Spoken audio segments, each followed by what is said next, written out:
the most. This one. I'm really intrigued by it because my weight is declining, which is wonderful. I'm thrilled about that. But at the same time, I'm seeing different plateaus, and I have to remind myself, like I'm seeing physical change, even though it's small. And I know that muscle is switching over, so the weight Yeah. fluctuation is going to be different. So, but I go to Mexico in 3 weeks, Paige. So you got a lot of work. Yay. Come on. I can do it. You just got to keep up. We're gonna do it. We're gonna do it. So when you said like you were looking forward to this tonight, are you talking about like this topic specifically on the tracking calories versus habits for fat loss? Yeah. Because I'm good at that.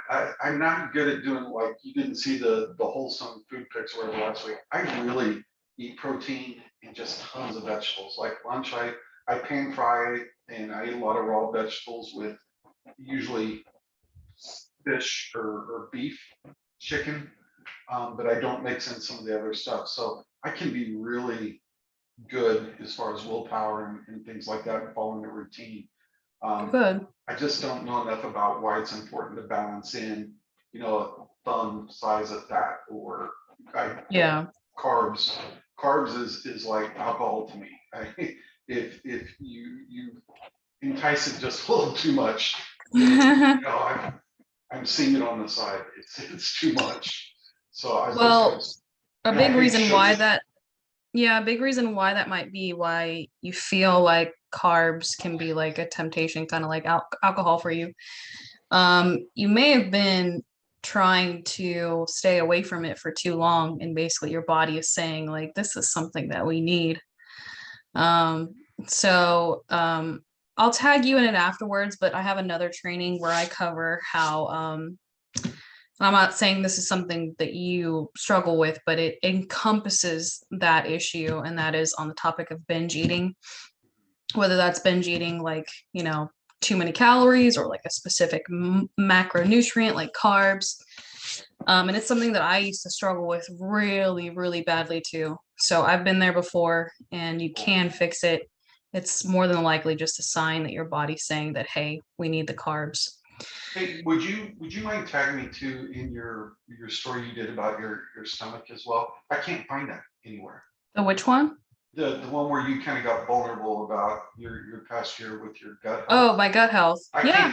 I couldn't find that. I looked at your page and that your professional page, and I don't know why I can't find it. Yeah, I can tag you in that. I have a couple posts about it. Yeah, if you would. For sure. But yeah, hey guys, we're live on Facebook. Today we're going to be talking about should you be tracking calories and macros or tracking nutritional habits for best results when it comes to fat loss, your health, getting muscle, all of those things.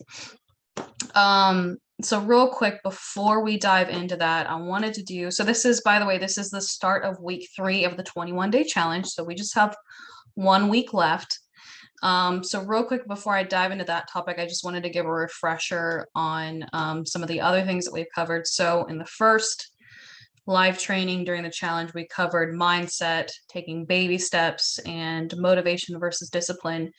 So as a quick refresher, your mindset for this challenge, and literally for anything in life, whether it's fitness and nutrition and health, or whether it's, getting rich or like progressing in your career, anything, your mindset should be progress, not perfection.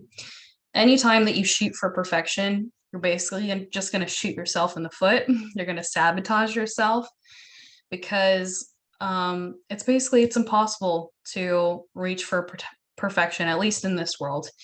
And when you do that, you end up burning yourself out.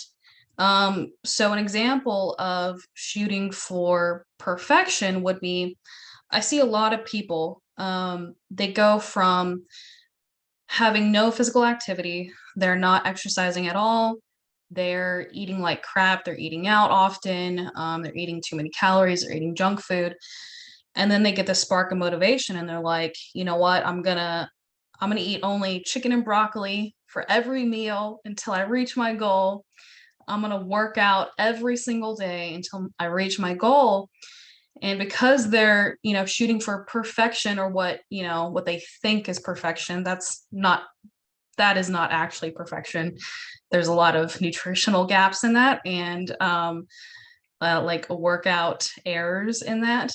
But they have this idea of perfection, and they end up burning themselves out. They can't adhere to that long term.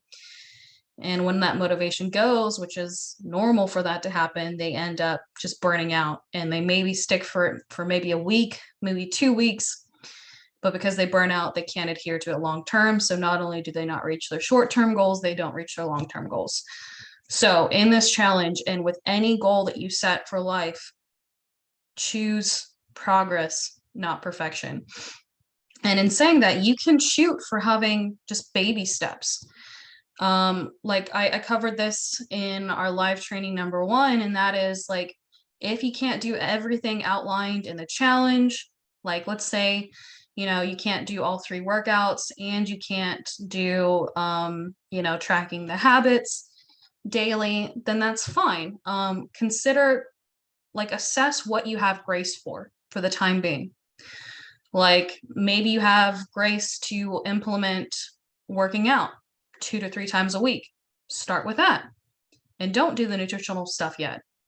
Or maybe you don't have grace for that for the time being, and you just have grace for the habits. Then just choose the nutritional habits and go from there. And once all of those things, once those baby steps become solidified in you, then that's when you can start implementing even more steps, like implementing the workouts if you started with just the nutrition, or implementing the nutrition if you just started with the workouts. So don't feel discouraged if you have to take baby steps. If you take baby steps, you're still stepping forward. And because you're not trying to do everything perfectly, you can adhere to it both in the short term and the long term.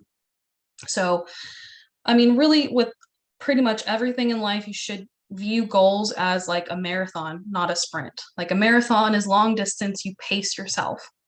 Whereas with a sprint, you run as hard as you can, but you can only run as hard and fast as you can for maybe 20 seconds at a time. And then you burn yourself out.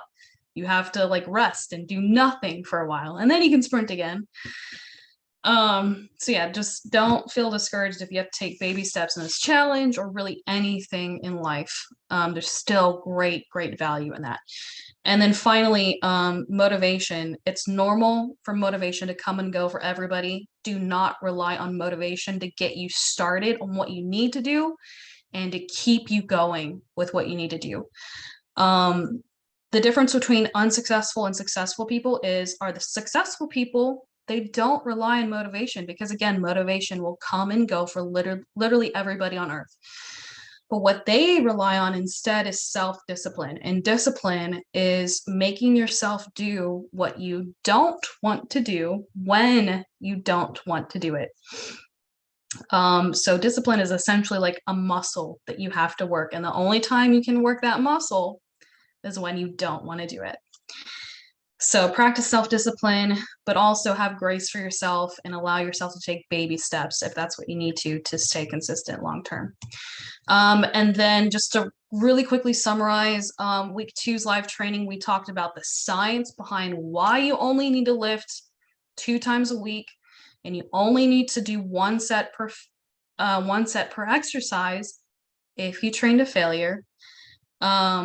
And this is all to maximize your strength gains, your muscle gains, your body composition. And this applies to beginners, intermediate lifters, advanced lifters. Professional bodybuilders can do this. We covered the different bodybuilders who have been successful training this way. And really even like from a strength and muscle building perspective, even power lifters and like Olympic lifters can follow this as well. But the reason why they may need extra workout days or extra volume is because their sports, their competitive lifting sports, they're not just based on strength, they're also heavily based on skill. And, as a lot of you guys know, like practice makes perfect. That's why power lifters and Olympic lifters need to lift more often, slightly more volume, is because their sports don't just rely on strength, they rely on skill, developing skill. Okay, so let's go ahead and cover the science on the nutritional habits, why I have you guys eating the way you do. Hey, Anthony, good to see you. I know your mic doesn't work, but oh, hey, it works now. Yay, good to see you and hear from you. Okay, so should you track calories and macros or habits? The answer is both. But let's dive into that. So tracking calories and macros, they are going to give you more, what's the word, like fine-tuned results when it comes to fat loss or building muscle or improving your performance, because you're tracking actual numbers. And we know when we track actual numbers, actual data, we know and we assess how our body is responding to that. We know where we can change things. Like, for example, let's say you're not losing weight and we know that you're eating 2,000 calories. Well, we saw that your body's not losing weight on 2,000 calories. So then that just means to have you lose weight, we need to decrease your calories. Or there are other variables, but in essence, that's what it boils down to. Or let's say that your main goal is to increase your performance. You really want to build a lot of strength, a lot of muscle mass, and you've kind of been stagnant in the gym, and we know everything else is all in order. Like, you know, your workout routine is solid, your sleep is solid, all that stuff. Then we can assess your nutrition. Let's say you're eating 2,500 calories and you're about maintaining your weight. Well, let's increase it a little bit so it boosts your performance. So that's the really cool thing about tracking calories and macros, is we can really fine tune and manipulate in exact numbers, whatever goal that we're aiming for. Now, the nutritional habits that I have you guys follow, those are what I like to call foundational. In the sense that, you know, a lot of times people, if they're entirely new to nutrition, they don't always know how to track calories. They don't know what macros are, like protein, carbs, and fats. And so they can sort of be like eased into the process if they start with the habits first. And in doing so, because these are, you know, foundational, they're like essential habits, what I like to call, they can also lend to some of those results, like losing fat, improving your sleep, improving your energy, improving your health, optimizing your hormones. So in that sense, tracking the habits are really great for that. And yes, they can promote like weight loss and gaining muscle, improving your performance in the gym, like strength and stuff like that. But because they're not like actual solid numbers, at a point you can reach a plateau to where, like, you know, tracking the habits is not going to deliver the best fat loss or the best muscle gain, because it's more of like roundabout numbers, because we're just tracking habits, versus the calories and macros. Those are like precise numbers that we're tracking, and we know specifically how to manipulate those to deliver different results. But in saying that, what the habits that I have you guys doing are also really great for is, once you do reach your goals, you can just adopt these habits, or, you know, hopefully you've been doing them, you know, the whole time while you were even tracking calories and macros, is you can remove tracking calories and macros and just do the habits to sustain. That means keep your goals for the rest of your life. So let's say like you lose the fat you want to lose, you gain the muscle and the strength that you want to lose, and, you know, you just want to live your life and not have to track calories and macros for the rest of your life. Then you just do the habits, and that's how you keep your goals. So it's also great. It's great for that, for lifelong sustainability. And it's also great for like any maintenance phase that you might be in. And we'll cover more of that later on the different phases that I would recommend for you guys. So real quick, let's cover the science on the different lifts. The different habits specifically. By the way, guys, if y'all are watching on Facebook and you'll have any questions, just comment below. If you guys have questions on the Zoom, you guys can comment or just wait until afterwards. And by the way, I'm also going to give a free prize to someone who joined the live Zoom. I'm going to do that at the end, so stay tuned for that. So let me just share my screen so you guys can follow along. Okay, so this is, okay. Can you guys see it now? Cool. So this is part of you guys' fitness tracker, and these are, I think they're like 17 different habits. I do cover all of the science and break that down in your challenge guides, but I believe that we often don't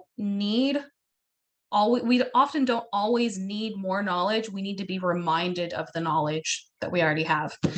So the reason why I have you guys do each one of these, the reason why I have you guys drinking water upon waking is because, you know, when you've been sleeping for like, you know, 7 to 9 hours, your body gets dehydrated because it doesn't have any liquids coming in.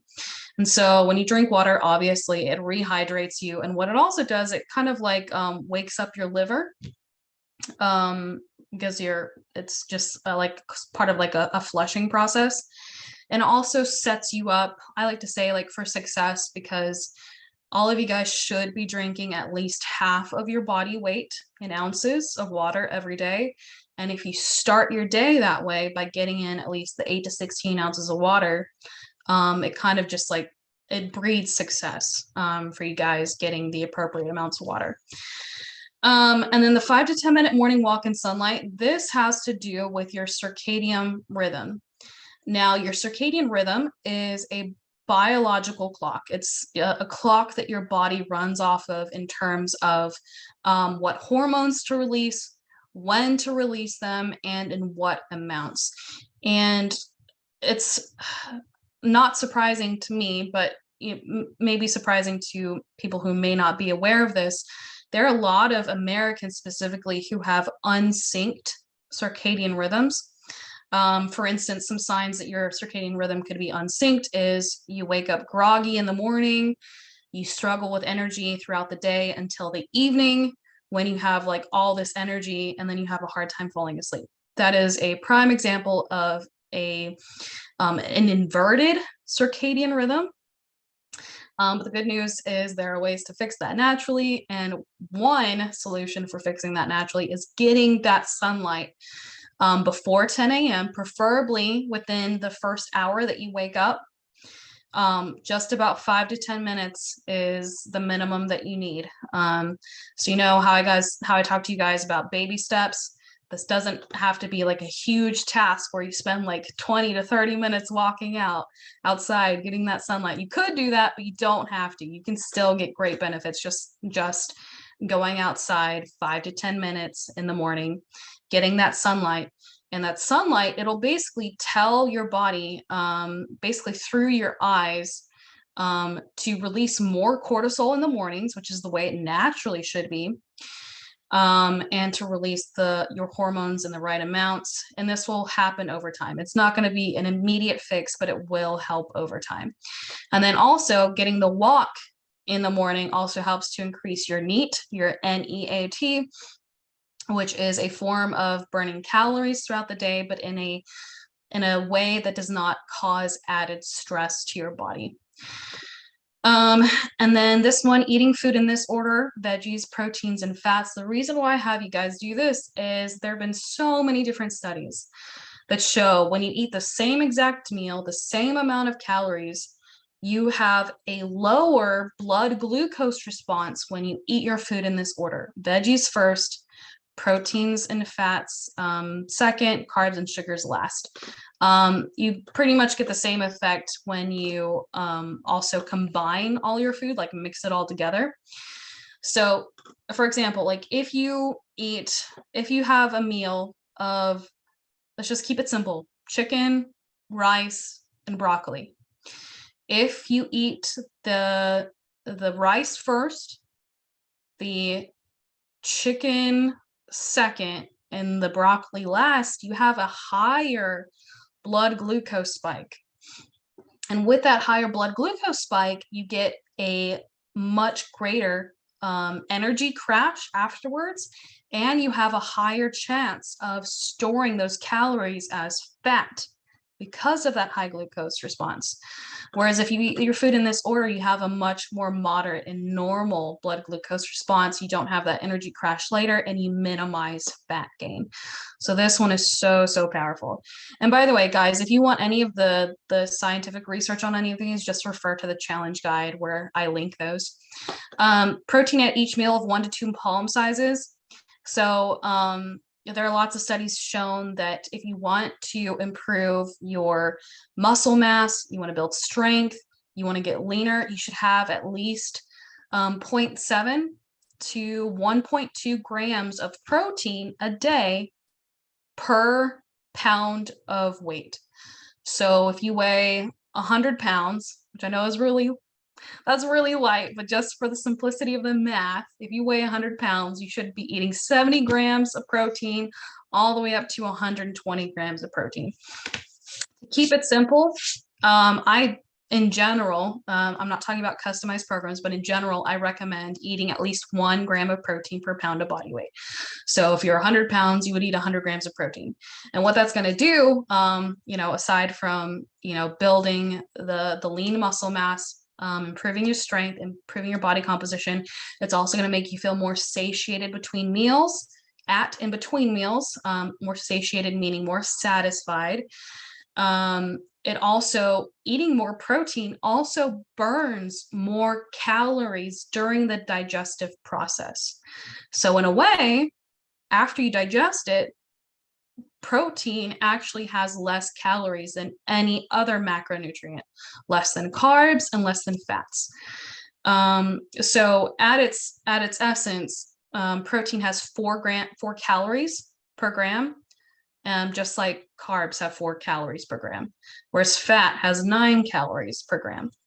But because it's harder for or I guess not harder, but takes more energy for your body to break down fat, protein ends up equating to about, I think it was like 1.4 or like 2 calories per gram of protein.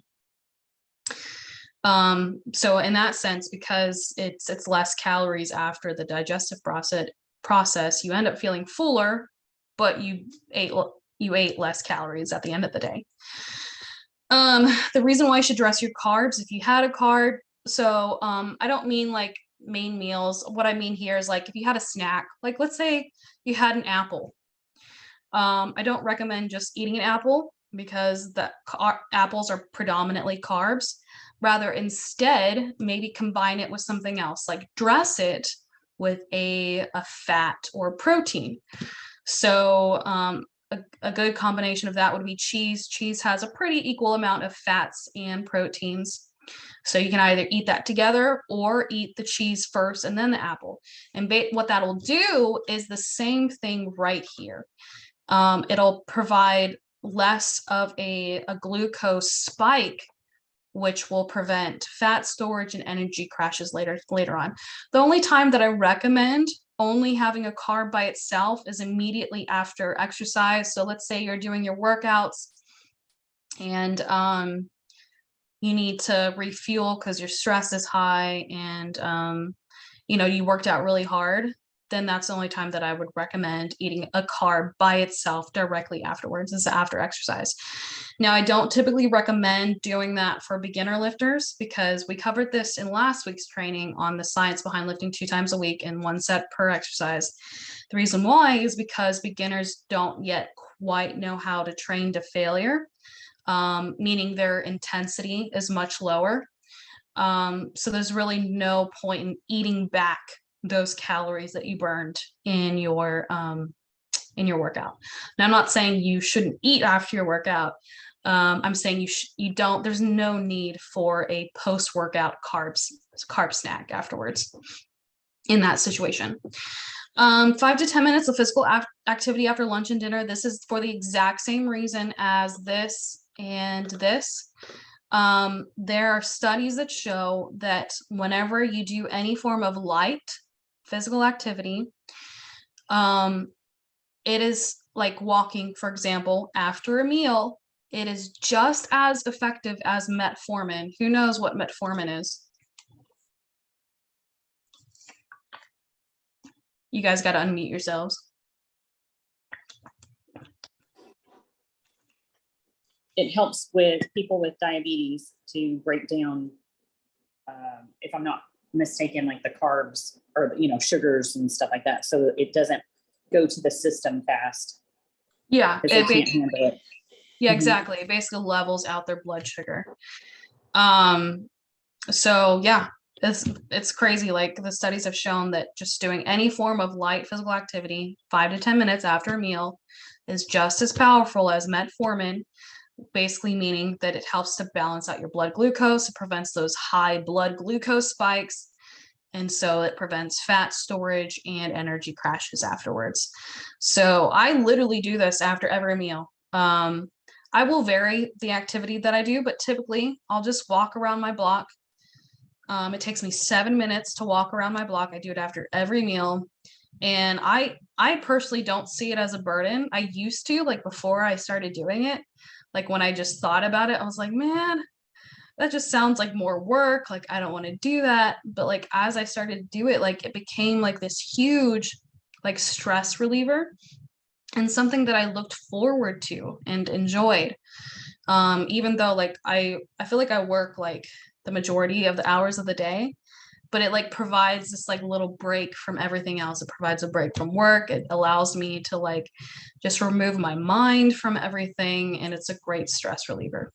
So if you do something like that, I recommend staying off your phone. Just like, don't think about anything, just enjoy it. And you'll find that it's something that you come to anticipate and look forward to. Now, it doesn't have to be walking. I do recommend that one because you can do that outside and you get the extra benefit of the sunlight. But it could be something as simple as vacuuming your carpet after a meal for about 5 to 10 minutes. So it's like you're hitting 2 birds with 1 stone. You're mitigating that blood glucose spike, preventing fat storage, and you're also like getting some tasks done around your house or the office. It could be something as simple as like doing the dishes. It could be cleaning your bathroom, dancing, anything that you enjoy. You can vary it if you want to so that you have that variability. You can hit 2 birds with 1 stone. There's a lot of flexibility in it. And it doesn't have to be anything like, moderate or high intensity. You don't have to run. In fact, I don't recommend that. It just needs to be something light and relaxing, something that doesn't like put you out of your breath or anything like that. Okay, let's get back to it. So at least 2 handfuls of veggies. This has 2 reasons. So again, it ties into the blood glucose thing. Remember, we want to eat our veggies first, proteins and fats seconds, carbs and sugars last. So it prevents that blood glucose spike. And what it also does is getting 2 handfuls of veggies a day also helps you to feel more full between your meals, with less calories, of course, because we know most vegetables are really low in calorie, but they're high volume. They have a lot of water and fiber in them, so they make us feel fuller without eating a lot more calories. And then the other thing is it's going to provide those micronutrients. So that's vitamins and minerals. So that's going to contribute to balancing out your hormones, improving your health, your energy, your sleep, all that stuff. And then next up, eating 3 to 4 meals. So this is for a couple reasons. The one, we don't want you guys skipping meals because that can be one that can lead to increased stress and cortisol levels, which chronically can be very damaging to your body. Acute, meaning like short seasons of that is fine. Like, intermittent fasting here and there is fine. I just don't recommend doing it long term because it can have negative effects on your body. And that's a topic for a different matter. We don't want you guys skipping meals for that reason. Also, when you skip meals, you tend to like have an increase in hunger hormones, which can lead to like overeating when you finally do eat. Plus, the 3 to 4 meals is going to help you to get that protein that you need every day for the reasons that we discussed earlier. Okay, eating when you get hungry. Again, this ties into what I literally just covered here. Helping to prevent that stress response, helping to prevent that increase in the hunger hormone, and making sure that you get enough protein in as well. Eating to satiety.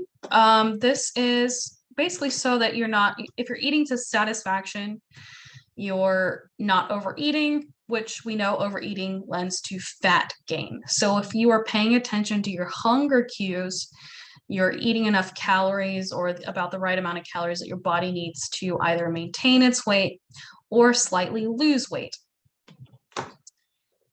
Okay, and then eating every meal slowly. This is for a couple reasons. So we do know that when you eat, it takes your brain. Sorry, guys, I'm getting a call. It takes your brain about 20 minutes to tell that your stomach is full. But if you're like what I like to call inhaling your food, like you're just like stuffing it down like as quickly as you can, you're going to end up overeating because again, it takes your brain some time to register that it's actually had enough calories. And the other reason why you want to eat your meals more slowly is because we produce a lot of enzymes in our saliva, and enzymes help to break down our food. So, which means that you're going to absorb more nutrients, more vitamins and minerals, and you're actually going to break that down better in your digestive system, which can help to alleviate some digestive systems like constipation, diarrhea, bloating, gas, all of that stuff. Okay, next we have most of your meals whole foods. The reason for this, pretty self-explanatory, but there are way more vitamins and minerals in whole foods versus junk food. Also, it's going to be more satisfying than junk food. And then the third reason is there was a study done that compared two groups of people. One group ate only junk food. The second group ate only whole foods. Now, in both groups, they ate the exact same amount of calories and the exact same macros. The only difference was in the quality of the food. At the end of the study, the group who ate the whole foods diet burned up to 50% more calories, meaning their metabolism was faster, and they had better body composition as well, meaning they were leaner. So who doesn't want to feel more satisfied, have a faster metabolism, and look leaner just by eating whole foods?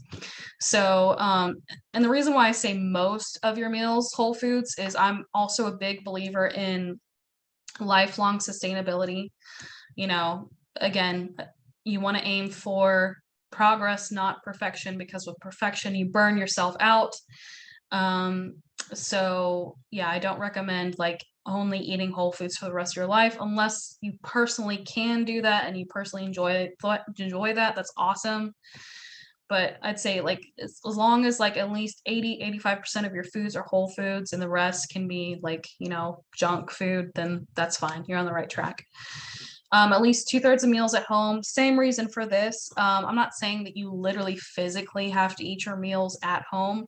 What I'm trying to get at is that most of your meals should be whole foods, something that you have prepared yourself and you know the ingredients that are inside of it.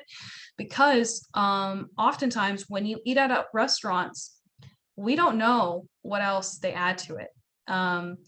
If you're familiar with anything at all regarding nutrition, you know that most packaged foods have tons of seed oils.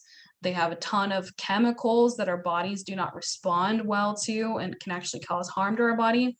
And it's oftentimes the same thing with restaurants. They add a lot of seed oils, which are very inflammatory. They basically decrease your insulin sensitivity, which lends to fat gain and energy crashes. So that's the reason behind that. I'm not saying you can never eat out. Again, just try to aim for most of your meals being whole foods or foods that you know the ingredients of. Finishing your last meal by sunset. This ties into the 5 to 10 minute morning walk in sunlight. There was a study done. I don't remember the specifics. I did I did reference it in the challenge guide. So if you want to take a look at it, it's there. But basically that you have a better and healthier metabolism when you eat during sun hours, when the sun is out, versus eating at night. And then also it helps sync your circadian rhythm further by basically telling your body like, hey, this is daylight, this is the time to eat and digest food. And so it all ties in together with the circadian rhythm. Turning on the blue light filter on your electronic devices and or wearing blue light glasses at sunset. This is because in today's world, we are exposed to so much blue light through lamps and electronics that blue light basically tells our body that it's daytime, because blue light from the sun is really only released in certain amounts during certain times of the day. And blue light can negatively affect our circadian rhythm. So when we're exposed to blue light after sunset, it's basically telling our brain, hey, it's daylight. We need to keep producing cortisol. And it basically shuts off, in a way, not completely, but it negatively affects your ability to also produce melatonin in the evening, which helps us to fall asleep more easily. And when all of that is affected, it also affects your overall hormones and all kinds of stuff. Okay, the tablespoon of honey and protein before bed. So the reason why I have you guys having honey before bed is carbs have a shutting off effect on cortisol. A lot of people have a hard time falling asleep at night for all the various reasons that we've covered and other reasons as well. But carbs have a shutting off effect on cortisol. So when you eat the honey before bed, it shuts off the cortisol, helping you to relax and fall asleep more easily. And then also we actually need energy. Energy is calories. Calories are energy. We need energy to actually sleep. Have you guys ever been like so exhausted, but like you felt like you couldn't fall asleep, even though you were like utterly exhausted? A lot of times that can be to our bodies don't have the energy that we need to sleep. And another interesting fact is if you ever like consistently wake up around like 3 a.m., that's your liver waking you up, because our livers do the hardest amount of work between 12 a.m. and 3 a.m. And our livers run off of glucose, which is a carbohydrate. But if our livers don't have enough glucose stored within them, they basically can like wake us up. And that's a lot of times when you find people like they want that midnight snack. It's basically their liver telling them that, hey, we need some energy. So instead of waking up in the middle of the night and going to get, your midnight snack, then before you go to bed, just have that tablespoon of honey, which provides the carbs and the glucose to shut off the cortisol and provide fuel for your liver. And then the reason why I have you eat a tablespoon of any form of protein with that is the same reason as why you should dress your carbs. It's going to prevent much more of a less glucose spike. And the protein is actually going to help shuttle the carbohydrates into your muscles and into your liver instead of staying in your bloodstream, which is what spikes insulin. Okay, in bed between 10:30 p.m. Again, this ties into your circadian rhythm in helping to sync all of that. But also there was a study done that, I don't know how many years this study was done, but it was a long time and it covered thousands of people. And it compared three groups of people. One group who went to bed between, I think it was before 10 a.m. Another group, 10 p.m. Another group who went to bed between 10 and 11 p.m. And a third group who went to bed past 11 p.m. and on. And at the end of the study, they found that the people who went to bed between 10 and 11 p.m. had the best body composition. They had significantly decreased levels or chances of cardiovascular disease. And if you think about it from a natural standpoint, like that does make sense. If you go to bed between, let's say you go to bed at 10:30 and you get 8 hours of sleep, that's 10, 11, 12, 1, 2, 3, 4, 5, 6:30, 8 hours of sleep. Well, 6:30 is around the time that the sun rises. Most places, most seasons. I know it varies. So you're getting enough sleep, you're getting about 8 hours, you're waking up when the sun rises, which we know is how our body is designed to operate in the sunlight, so that we're releasing the right hormones in the right amounts. So it does make sense from a natural perspective too, but they actually did cover it in science as well. Cool, that was the last one. Did you guys find any of that helpful? Awesome. Do you guys have any questions on any of that?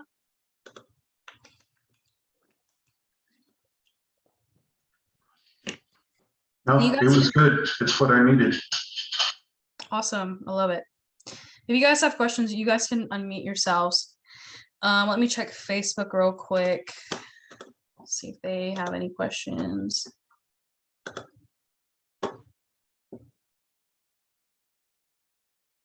Cool, cool. Awesome. So let's see. With honey, Anthony says, with honey, can you add it to tea? Yeah, absolutely. I would just still recommend it. If you're going to do that, also get like a spoonful of some protein.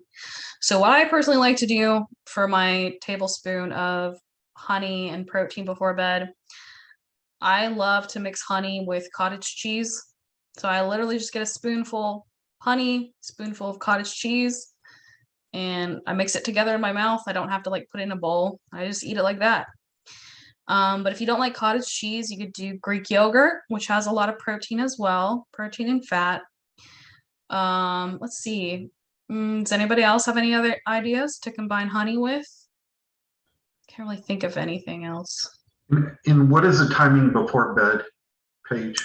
I would say within 30 minutes. Yeah, okay. 30 minutes to an hour. There's some flexibility of when you anticipate going to bed. Right. Yeah.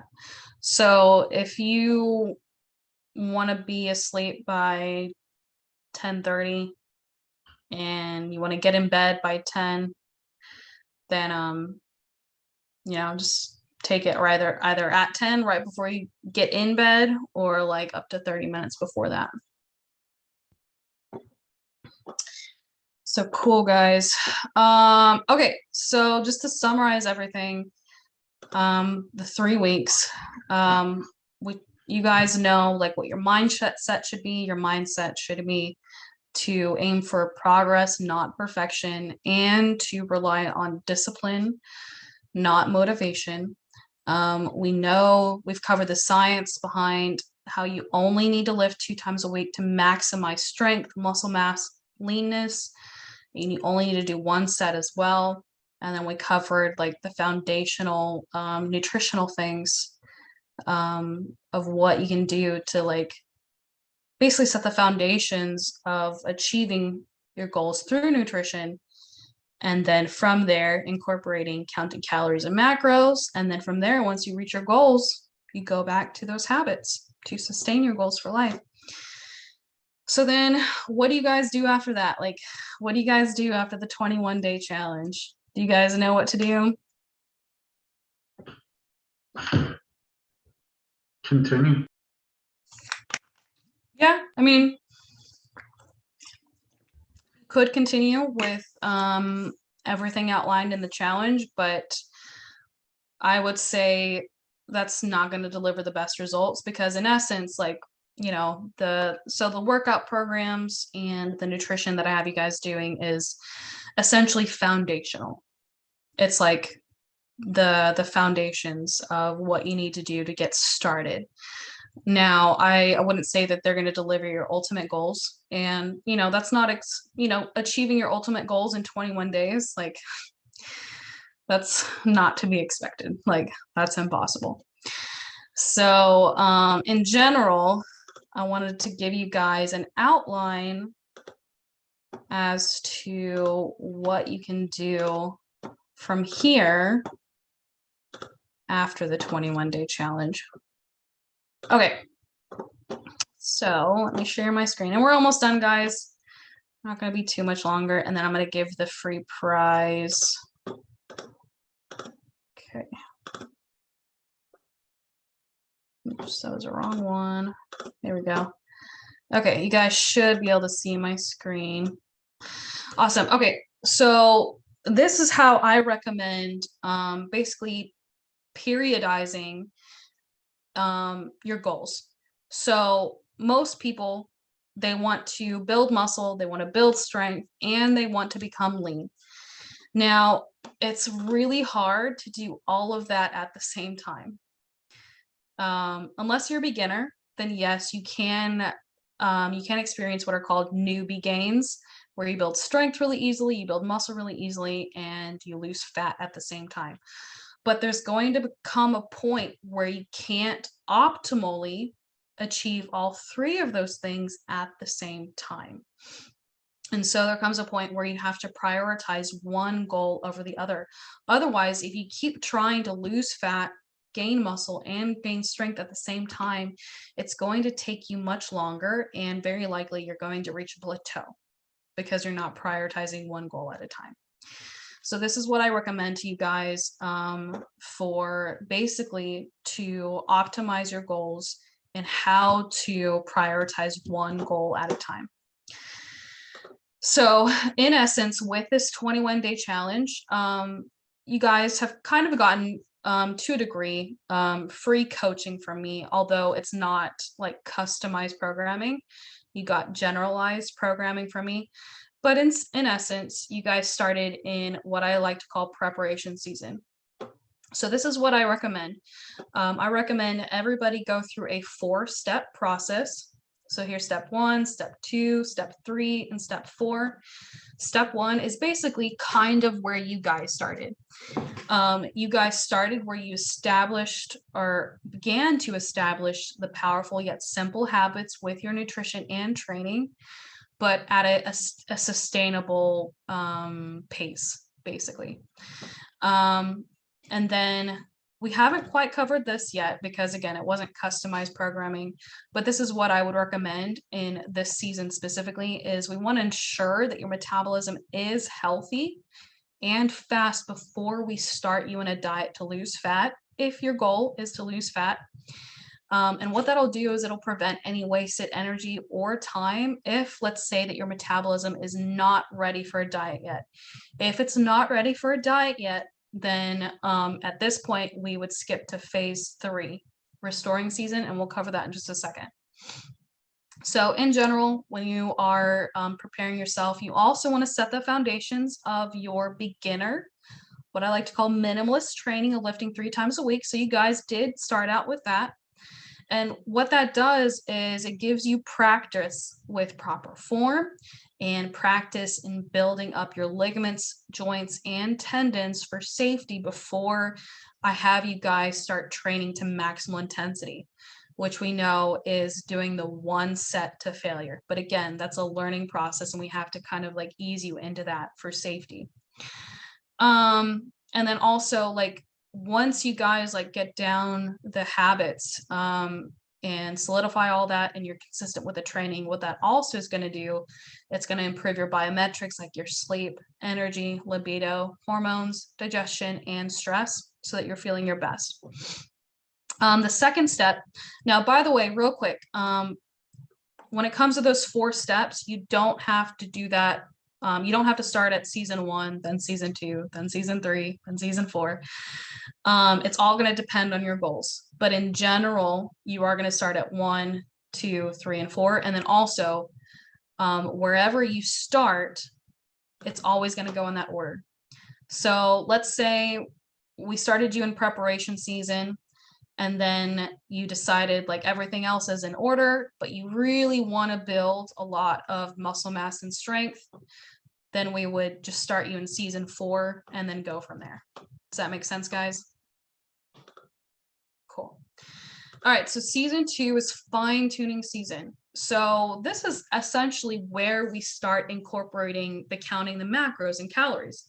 Because like we covered, we know that counting macros and calories is going to deliver more, fine-tuned results compared to just doing the habits. Because at some point with the nutritional habits, you're going to reach a plateau to where it doesn't really deliver any further results anymore because it's not precise. So this is where that kicks in, the tracking the macros and calories. And then now for the training aspect, now that you've learned proper form, we start fine tuning how you perform your sets with a proper intensity. So that means gradually increasing your intensity and modifying the tempo of how you do your lifts, which is going to further increase your results of strong, lean, and muscular. So the third step is restoring season. Now this step is extremely important. So now that you've lost the fat and gained the muscle and strength in this season, we're going to work on restoring or speeding up your metabolism back to its maintenance threshold, meaning how much food you can eat without gaining fat. So the reason why this is so important is because anytime that you come out of a diet, you have to basically repair your metabolism again. You have to speed it up. There's so many people out there who they diet, they lose the fat, they reach their goal, and then they go back to eating their normal calories and they end up gaining all the fat back. Why did that happen? Well, one, it could happen for one of two reasons. Either they dieted for way too long and they slowed down their metabolism, or they dieted too severely and basically they cut their calories by too much and it slowed down their metabolism. And then they didn't work on restoring their metabolism afterwards. So even if you do a diet perfectly healthily, you have regular diet breaks, you don't cut calories too severely, there's still going to be at least a small degree of metabolic adaptation, meaning your metabolism has slowed down. So anytime you come out of a diet, it's so important that we work on speeding up your metabolism again, so that when you go back to eating your normal foods and normal calories, you don't gain the fat back. So that step is really key, and a lot of people miss out on doing that, on not doing that. And then for your training in the season, what I would recommend here is that because you've learned the proper form and intensity here, you graduate to lifting only 2 times a week so that you get even better results of strong, lean, and muscular. And we covered that in last week's training, how as a beginner, you kind of have to learn how to train to failure. And that's the reason why. But basically at this point, because you know how to train to failure, you've gotten all the practice, you now can get better results lifting only 2 times a week instead of the 3 times a week as a beginner. And then the fourth and final step is this could be a maintenance or a building season. So maintenance season would mean we basically maintain what you have achieved if you're satisfied with that. But if you want to build more muscle mass and more strength, then it would be a building season. So in the building season, maintenance season is pretty self-explanatory. We've restored your metabolism so you can eat more food. You can eat your normal foods again and not gain the weight back because we restored your metabolism. And then at this point, calorie counting would fall off, and then you would just go back to just maintaining the habits that I have you guys doing. If it were a building season, here is where we build your metabolic capacity so that you can eat the most amount of food that your body can handle. And what that's going to do, it's going to maximize your muscle and strength gains. It's going to increase your metabolism further and minimize fat gain. And what this will also do is it will also prepare you for your next diet so that you can lose fat while eating even more food than in your last diet. So what that means is if you wanted to repeat all 4 of those steps again, you can do so. But because we've done all this groundwork on your metabolism, you basically are able to repeat this process again, but with a much faster metabolism, which means, when you start a diet, your second time around, you can lose weight again, but eating more food this time around. Does that make sense, guys? Awesome, love it. And because in this season you're getting so much food, which to your body is fuel, your best performance and recovery will occur, which is going to promote your best muscle and strength gains. So you can build muscle and strength in all of these seasons, but remember, guys, how I said how after the newbie phase, you have to periodize your goals. You have to prioritize one thing at a time to get the best results possible in each of those areas.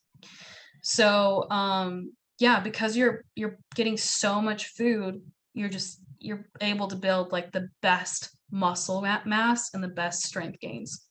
So does that make sense, guys? How basically fine tuning season is basically a fat loss phase. Restoration season, so that's prioritizing fat loss. Restoring season is basically kind of like, you know, restoring health, restoring your metabolism, bringing that all back up in order, restoring your performance. And then the maintenance or building season is basically prioritizing muscle and strength gains. Does that make sense, guys? Yes. Awesome, love it. Yeah, so that's basically how I would recommend, you know, periodizing things from there, you know, after the whole like newbie phase and things like that. So do you guys have any questions on any of that?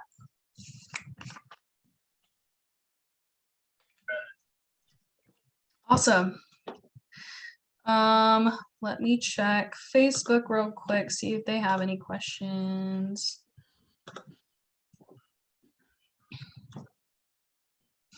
Cool, cool. All right, who's ready for a free prize? All right, so because you guys, Anthony says yay. By the way, you guys can unmute yourselves. Y'all don't have to stay in the chat. But yeah, so since you guys joined the Zoom live, you guys qualify for a free prize. So technically all of you guys have won prizes before. So whoever gets drawn first gets the prize. All right, let me pick that spinning wheel thing real quick. Get that pulled up. While I'm doing that, how's everybody feeling in the challenge so far?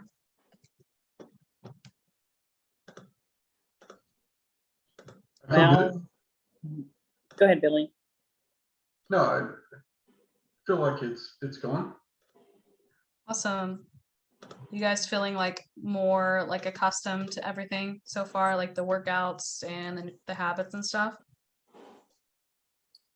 Yeah, I saw Anthony put on there about sleep.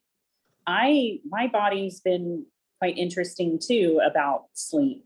I have started to get up earlier, and which has been like, Dina, you want to sleep until anyway. So I guess my clock, you know, in a sense, my natural clock is starting where I'm getting up earlier, and so I need to pay more attention to when I start getting tired in the evening, meaning I can go to bed maybe a little bit earlier, you know. Yeah. So yeah. So when you're waking up, are you feeling more energized, even though you're Oh, waking yeah. up earlier? Yeah, That's awesome. That's been okay. It's the evening I need to get into bed earlier, I think. Yeah, that's a good sign that your body's resyncing its circadian rhythm, especially if you're waking up like closer to around like sunrise. And yeah, naturally your body would feel a little bit more tired earlier on in the evening. That happens to me sometimes too, where I'll naturally wake up a little bit earlier, and then I'm like, I feel like going to bed earlier. And so I listen to my body and I just allow it. But yeah, that's awesome. That's a good sign.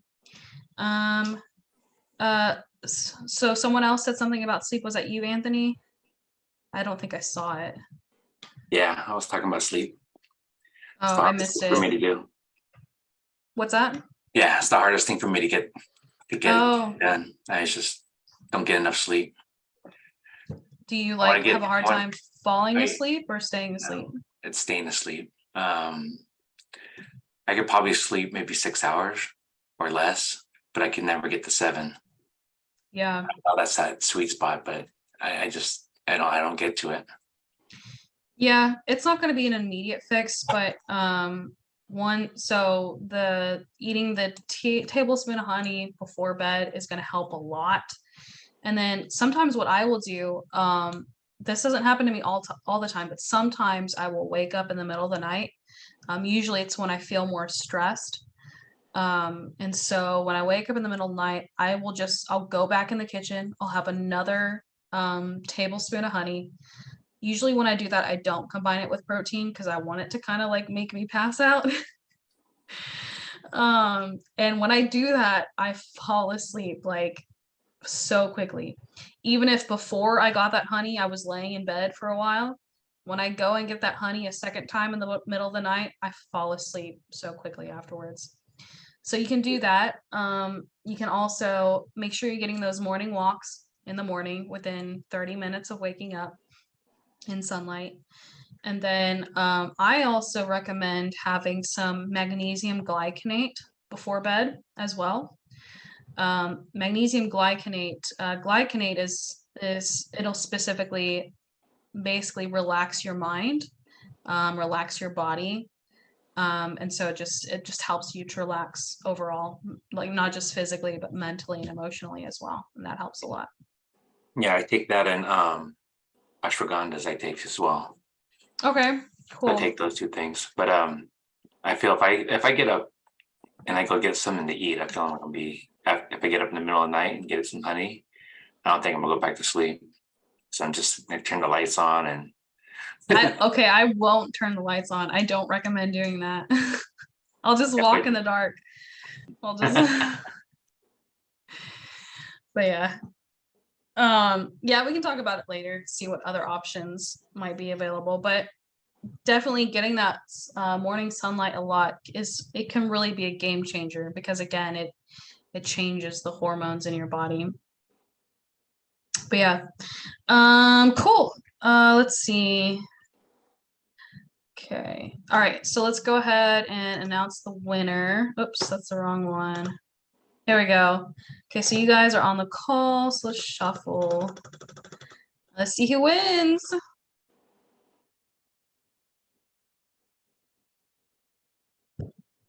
All right, the winner is Billy Carroll. Awesome, congrats. Thanks.